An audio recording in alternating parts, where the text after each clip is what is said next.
Bonjour à tous, je suis Sandrine Gouraud, énergéticienne et thérapeute holistique, certifiée notamment en hypnose régressive, en coaching de l'état d'esprit, mais aussi en PNL. Dans ma vie d'avant, j'étais assistante de direction, et puis un jour, au bout de 16 ans, j'ai tout quitté.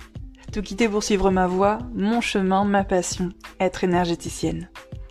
Ce métier passion me permet de vous accompagner, aujourd'hui, dans la libération émotionnelle de vos blessures, grâce aux nombreux soins énergétiques de reprogrammation présents sur mon site sandrinegouraud.com, abordant ainsi chaque thème sous 3 angles différents mais très complémentaires.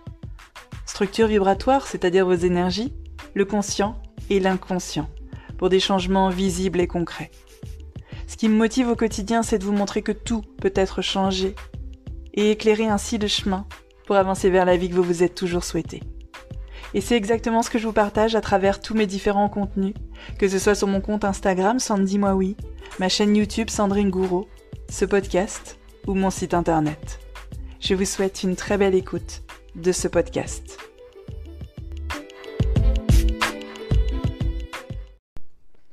Bonjour à tous, j'espère que vous allez bien, j'espère même que vous allez super bien, que vous prenez soin de vous et que vous n'attendez pas d'aller mal pour vouloir aller mieux. Ça, c'est un peu mon credo du moment, j'arrête pas de le répéter. Ça et le fait de diffuser la loi de l'attraction partout autour de moi, c'est ce qui m'occupe le plus en ce moment. Alors aujourd'hui, on se retrouve pour un nouvel épisode de podcast qui normalement devrait être assez court.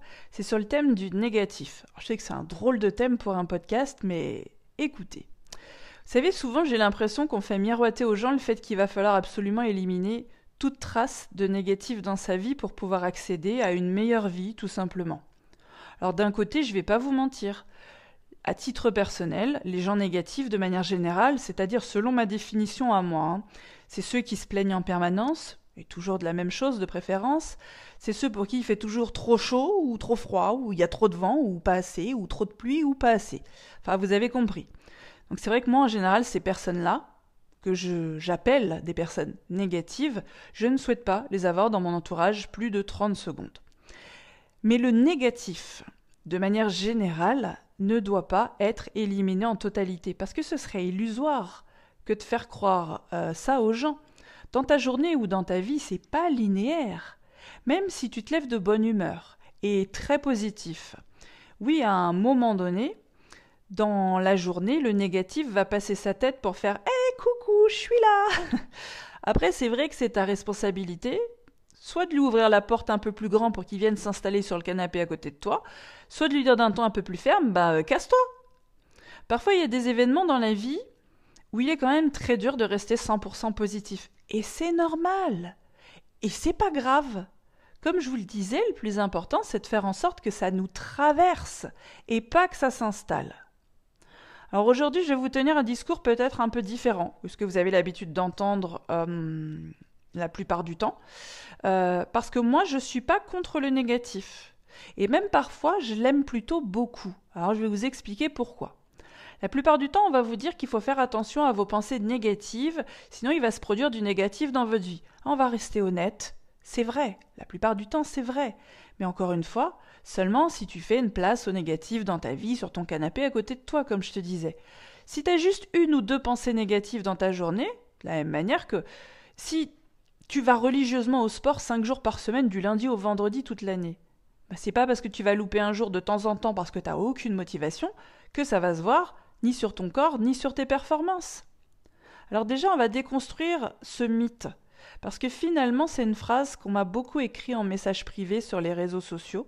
Je suis quelqu'un de plutôt positive et dans ma définition à moi, ça veut dire que je vois plutôt le verre à moitié plein. Je vois plutôt la vie du bon côté. 9 fois sur 10, j'arrive à trouver un enseignement dans ce qui arrive dans ma vie.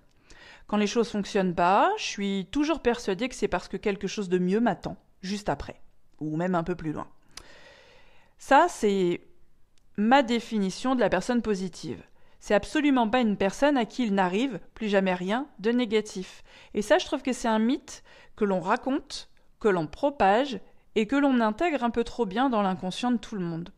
Je vous disais donc, on m'écrit souvent à ce sujet et on se persuade, alors bien que je partage absolument tout en étant 100% transparente sur les réseaux sociaux, y compris le négatif, On m'écrit quand même souvent pour me dire « Mais comment tu fais pour qu'il t'arrive jamais rien de négatif ?» C'est vous dire à quel point c'est tellement puissant dans la tête des gens qu'ils arrivent à occulter tout le négatif dont je leur parle pourtant. Parce qu'on reste persuadé que, par exemple, si j'ai une super entreprise aujourd'hui qui fonctionne super bien, que je développe mes projets, que j'utilise la loi de l'attraction et que ça fonctionne bien pour moi, que je manifeste beaucoup de choses dans ma vie, c'est forcément qu'il m'arrive jamais rien de négatif. Mais c'est faux. Je suis une personne à qui il arrive aussi, tout comme chacun d'entre vous, du négatif. Mais sur le moment, en tout cas 9 fois sur 10, je choisis de le voir autrement. C'est ce qui fait de moi une personne avec un état d'esprit plutôt positif, mais à qui, je le rappelle, il arrive quand même des événements négatifs. Après, je ne vais pas vous mentir. Au tout début de mon chemin de développement personnel, j'étais comme tout le monde. J'étais terrorisée à l'idée d'avoir une pensée négative. J'avais l'impression qu'elle allait se manifester dans la seconde. Mais bon, on a tous eu des pensées négatives, et a priori, elles se sont jamais manifestées dans la seconde, dans notre salon, là, à côté de nous. Donc là-dessus aussi, c'est bien de prendre du recul et de se lâcher un peu la grappe. Avant mon chemin de développement personnel, j'avais un état d'esprit plutôt négatif parce que j'avais toujours peur qu'il me tombe un truc dessus. Et en même temps, j'allais dire, mais si vous aviez vu ma vie à cette époque-là, normalement, si vous me suivez depuis longtemps, vous êtes au courant de tout ce que j'ai traversé. Ma vie ressemblait exactement à ma manière de penser. Après, j'avais pas 1 ou 2 pensées négatives dans la journée, j'avais que ça. Et c'est très important de faire la différence. De la même manière que je vois clairement la différence avec mon état d'esprit plutôt positif aujourd'hui. Je vis toujours des événements négatifs, mais déjà ils sont beaucoup moins nombreux. Ensuite, ça reste beaucoup moins longtemps. Ça prend beaucoup moins d'énormes proportions qu'à l'époque et surtout, ça passe. Ça se résout plutôt facilement. Donc, j'ai aussi ma propre expérience comme preuve en quelque sorte. Je sais qu'à chaque fois qu'il s'est produit un événement négatif dans ma vie, j'en ai tiré un enseignement que j'ai su, à un moment donné, transformer en quelque chose de bien plus positif, dont je peux même parfois profiter encore aujourd'hui. Quand j'étais jeune, par exemple, j'étais la seule parmi mes amis à venir d'un milieu pauvre et j'avais jamais d'argent. Aujourd'hui, je suis la seule parmi ces mêmes amis à avoir une stabilité financière. Parce que ce négatif m'a appris un enseignement énorme que j'utilise aujourd'hui. Les déboires, vous ne me voyez pas mais je fais des guillemets, les déboires que j'ai pu avoir avec le père de mes enfants au moment de notre séparation, et que j'avais absolument pas vu venir tous ces déboires, ils m'ont apporté des enseignements extraordinaires. Alors, aujourd'hui on a une bonne relation grâce à ma manière de voir les choses, notamment. Mais je sais que si j'avais pas vécu ça, j'aurais pas la vie que j'ai aujourd'hui. De la même manière que dans mon ancien travail, si on m'avait pas poussé à la dépression, si on m'avait pas donné des tâches pendant plusieurs heures pour au final me dire « Non, ça sert à rien, tu peux tout jeter à la poubelle », ou les rumeurs dans mon dos, ou les petites phrases un peu méchantes sur le physique, ou les compétences, ou le dénigrement permanent.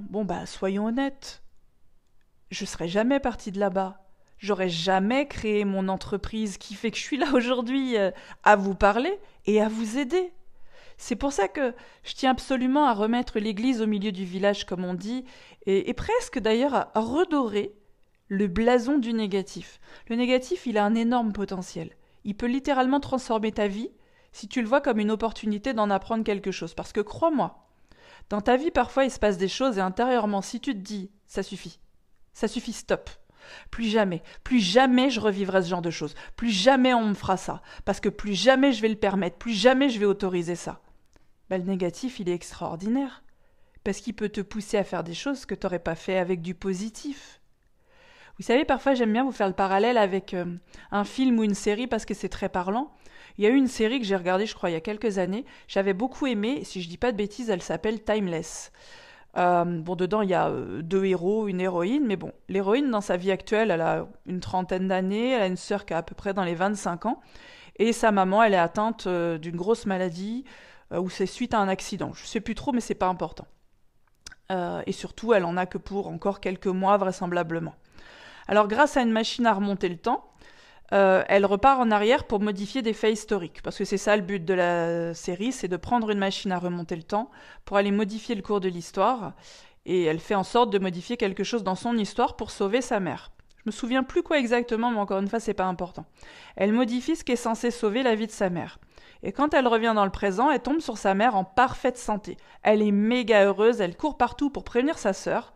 Seulement sa mère lui demande « Mais à qui tu parles ?» Elle lui dit « Bah à ma sœur, à ta fille !» Et elle lui dit « Mais quelle fille? Tu sais très bien que t'es fille unique !»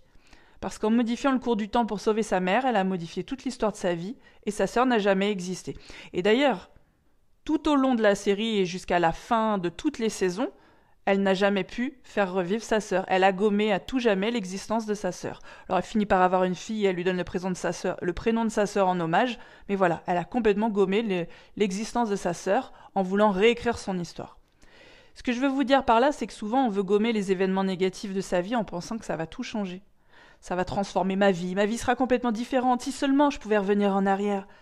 Bah non, si tu pouvais revenir en arrière, tu serais pas la personne que t'es aujourd'hui. T'aurais pas appris toutes ces leçons, tu serais pas autant capable de faire toutes ces choses. Faut jamais vouloir revenir en arrière, parce que si vous pouviez modifier la moindre petite chose, si vous pouviez retirer le moindre petit événement négatif qui a eu lieu dans votre vie, mais je vous garantis que vous n'en seriez pas là aujourd'hui. Les événements négatifs et les événements positifs, tout ça, ça a conspiré ensemble à vous faire arriver à ce point-là. Vous êtes la personne que vous êtes aujourd'hui en particulier grâce à tout ça. Cette personne qui va pouvoir réaliser des trucs de dingue qu'elle n'aurait pas pu faire autrement. Alors voilà. J'arrête pour là aujourd'hui pour ce podcast. J'ai bien compris qu'il fallait pas faire trop long dans notre société moderne où on a une capacité d'attention de plus en plus réduite. Comme diraient mes enfants, allez hop, petite balle perdue gratos. Mais je vous en prie justement, soyez pas comme tout le monde. Consacrez du temps, consacrez beaucoup de temps à tout ça. Je peux vous jurer sur le long terme, vous changerez votre vie. Vous savez, la dernière fois, j'ai lu une phrase. Je l'ai mise sur mon frigo parce que je l'ai trouvée quand même assez super et assez parlante. Si vous voulez vivre des choses que les autres ne vivent pas, il va juste falloir faire régulièrement ce que les autres ne feront que très occasionnellement. C'est hyper parlant. Bon, allez, je vous laisse. Je vous embrasse tous. Je vous souhaite plein de bonnes choses.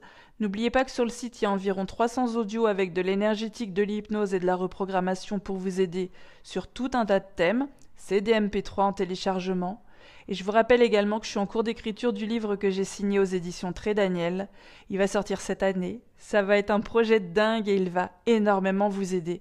Je sais que vous serez au rendez-vous et je vous en reparlerai tout le long. Merci pour tout du fond de mon cœur et à très vite.